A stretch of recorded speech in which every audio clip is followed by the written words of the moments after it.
Thanks a lot, Cassie. Yeah, that's right. Kristi, it was 1 week ago, this exact time. You and I were standing right here, previewing Game 3, getting ready to advance to the second round of the playoffs, and more importantly, bring postseason hockey back to Center City, Allentown. It wasn't meant to be, though.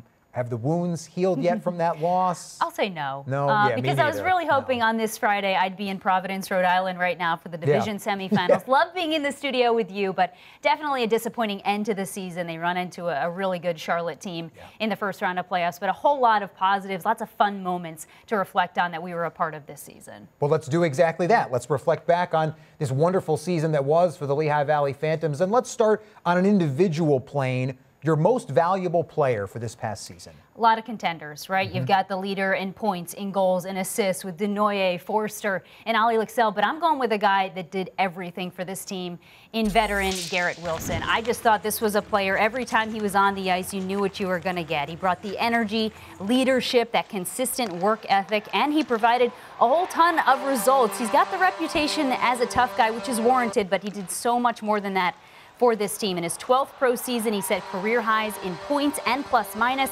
tied his previous assist mark with 25 this year. His 43 points and 18 goals were both fourth best on the team. And no big deal, he had 2 hat tricks in a matter of 11 games in February and March. I think an MVP has to bring it all to the table. That consistency, the reliability. Yes, he led the team in penalty minutes. He's the tough guy, but I think he built a really great chemistry with a player like Elliot Denoye. Part of the reason he was so productive and successful this year, the alternate captain, not afraid to go to the hard areas to lay those big checks. We saw lay some big punches as well. But I think, honestly, without a guy like Garrett Wilson, the Phantoms do not get into the postseason. He had more than half his points over the final 2 months, 25 in the last 24 games for them to claw their way in.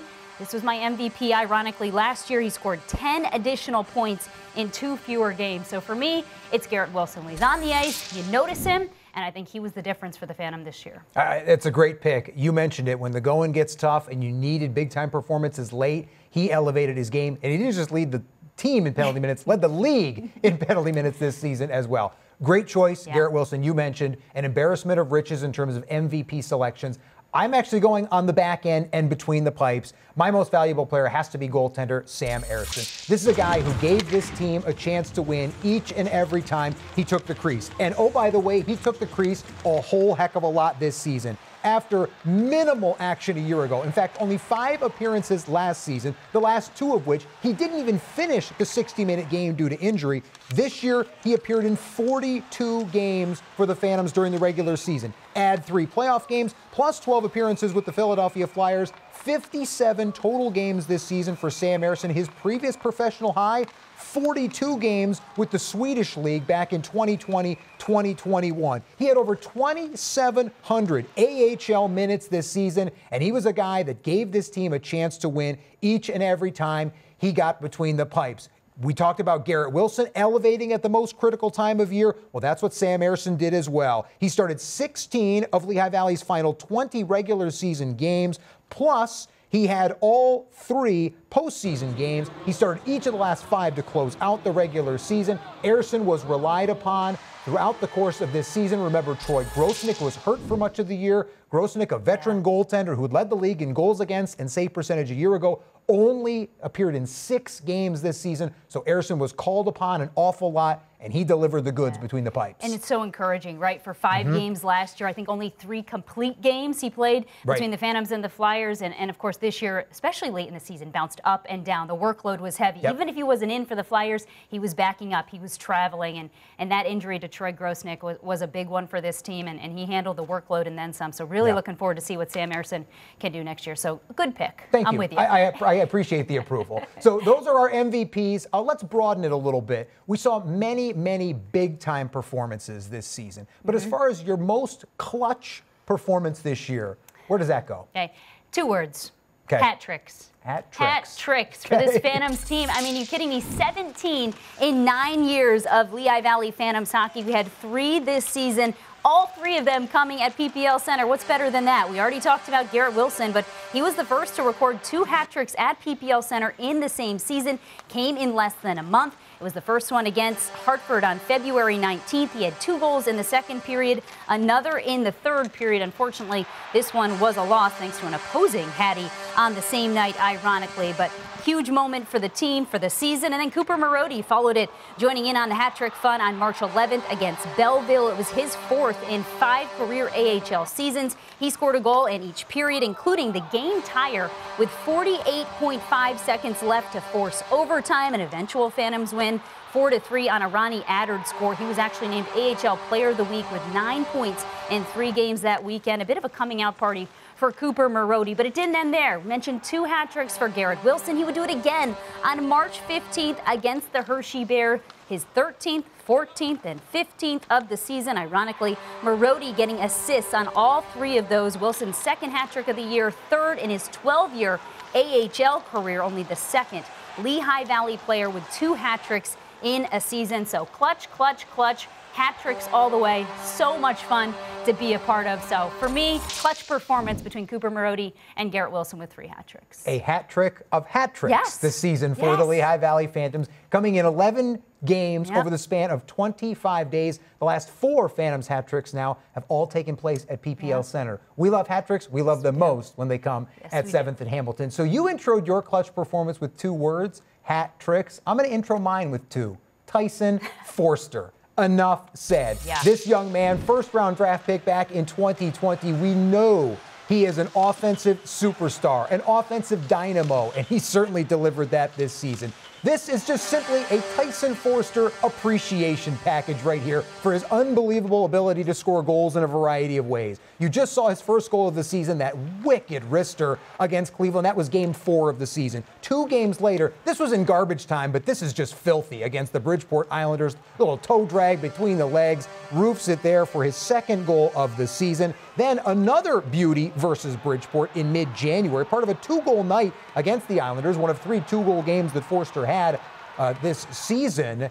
So he's knocked down at center ice. There should have been a tripping call. There wasn't. So he's, okay, officials, what the heck's going on? But keeps his head up. He's eventually going to get this stretch pass here from Ali Lixell. And in tight quarters, you do not want to go mano-a-mano with Tyson Forster. That's Corey Schneider, an ex-NHL goaltender. No chance against the 23rd pick in the 2020 draft. And then a couple of Wilkes-Barre Scranton Penguins trip him as he's shooting. Bridgeport tried tripping him before he got the shot off. Wilkes tried tripping him as he got the shot off. It didn't matter. Doesn't work. Tyson Forster scores again. He was the team's leading scorer overall with 48 points on the year. He finished 2nd among all Phantoms with 20 goals. But yeah, for me, clutch performance, just Tyson Forster's ability to score magical goals all year. I've got a number for you on Tyson Forster that we should all remember, 21, because that's how old the kid is. Unbelievable. Such a bright future. I mean, and can you believe he's played 99 AHL games that's already? That's hard to believe, 66 of them came this year, but with the COVID year, getting that special treat, coming out of juniors. But Flyers fans, Phantoms fans, a lot to look forward to with Tyson Forster. We're hoping to see him at 7th and Hamilton, but we could see him on Broad Street coming up next fall. Last one I've got for you, Kristi. We've talked MVPs, clutch performances. Top moment. What's your top moment for this year? Yeah, I think there's a lot to choose from. You and I have talked about this as the year has gone along, but I'm going to go with an individual performance, but on the scope of the franchise, and the Lehigh Valley franchise with Elliot Denoye sets the Lehigh Valley rookie goals record this year, and really it was just an impressive season, highlighted by that. But it started right out of the gate. He debuted with goals in each of his first 3 pro games, points in 5 of his first 6. This is a team that relied on him in all situations, and he continued to progress each and every game, leading the team in goals all season. He was the February AHL Rookie of the Month with 14 points in 8 games. Also made his NHL debut that year, but it was against the Charlotte Checkers on April 7th where he tied the rookie record with his 22nd goal of the season. It was a second period tally here, just 2:07 in on a feed from Cooper Marody, gave Lehigh Valley the lead for good. That was important, a 5-2 win in a crucial division game on that playoff clinching weekend. And then this is when he set the record at Bridgeport 5 days later. It was the third to last game in the regular season. Goal number 23, just over 8 minutes into the third period to get the team within a goal of the Islanders. He surpasses Danique Martel's previous rookie goals mark mark of 22 set in that 2015-16 season. Also chipped in a goal in his first ever Calder Cup playoff experience. So for me, I thought it was really neat to see him come out of the gate strong, and there was really no letdown from Elliot Denoye. New rookie record in goals scored. We expected a lot from Tyson Forster, first-round draft pick. It's a lot of headlines, a lot of accolades. Elliot Denoye flying under the radar a little bit as a fifth-round selection that same year. But my goodness, did he deliver. The 23 goals for Denoye this season, the most by a Phantoms player since current Phantoms front office employee Greg Carey had 29 goals during the 2018-19 season. And you know who saw it coming was Ian LaPerriere. That's correct. When we talked about incoming youngsters and who he was most looking forward to, he was right on the money there with his fellow French-Canadian Elliot Denoye this year. Good pick for top moment. I want to appreciate, I've got to give you props for taking that top moment because it left me with what we all know is the top moment for this season. So I appreciate you kind of thinking outside the box because we know as it relates to this season, the top moment was when this team was able to clinch a spot in the Calder Cup playoffs for the first time since 2018. The Phantoms entered their final full weekend at home, the April 7th, 8th weekend, with a magic number of 7 to clinch a postseason berth. It didn't start off great. They were down to Charlotte early, 1-0, but Lehigh Valley was able to respond a minute 27 seconds later as Louis Belpedio scored to tie it 1-1 after one. And then you just talked about that Denoye goal that put the Phantoms in front. It was the first of 2 second period tallies for the Orange and Black. Ali Lexell would score here to give the good guys a 3-1 lead after 2. Phantoms will get 2 more goals in the third period, both from Cooper Marody. This power play goal made it 4-1 and all but put this one to bed. That victory by the Phantoms, coupled with a Bridgeport loss against Hartford that same night, trimmed the Phantoms' magic number down to 3, which meant they could win and clinch with some help Saturday against the Springfield Thunderbirds. They were down 2-0, Jordy Bellerive scored. Then they were down 3-1, and then the goal barrage came in the third period. Emil Andre on the power play made it a 1-goal game before Kevin Connaughton tied it 9:05 into period number 3, and the Phantoms would complete the comeback and punch their ticket to the postseason on this Ali Lexell goal. When this goal happened, we already knew the Islanders were down a boatload against Wilkes-Barre Scranton, so we knew the help had arrived. The Phantoms sealed the deal with Lexell, and the Phantoms back in the postseason for the first time since 2018, and the first time under a second-year head coach Ian LaPerriere. Love the hug, the fist bump from Lappy there at the end of the game. That was so much fun. I mean, 2 teams ahead of the Phantoms in the standings. As you mentioned, they had to come from behind. What I love, it was a huge team win on both nights. 7 different goal scorers between the 2 nights, 10 different point getters on Friday, 8 more on Saturday. I mean, that's what this team was all about. Such great balance, and that's why it's so hard to sit on the fact that we're done and the season has come to an end, but so much fun.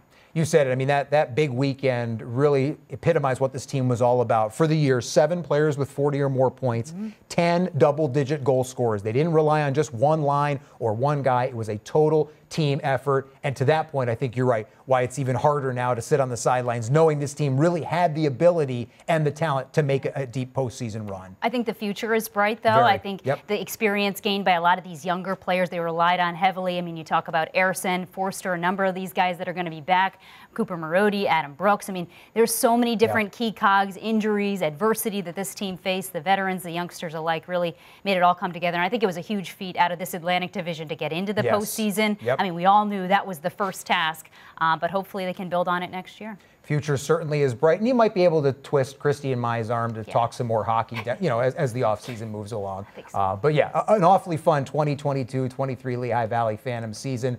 More looks ahead as we move along over the course of the offseason. Back to you, Cassie.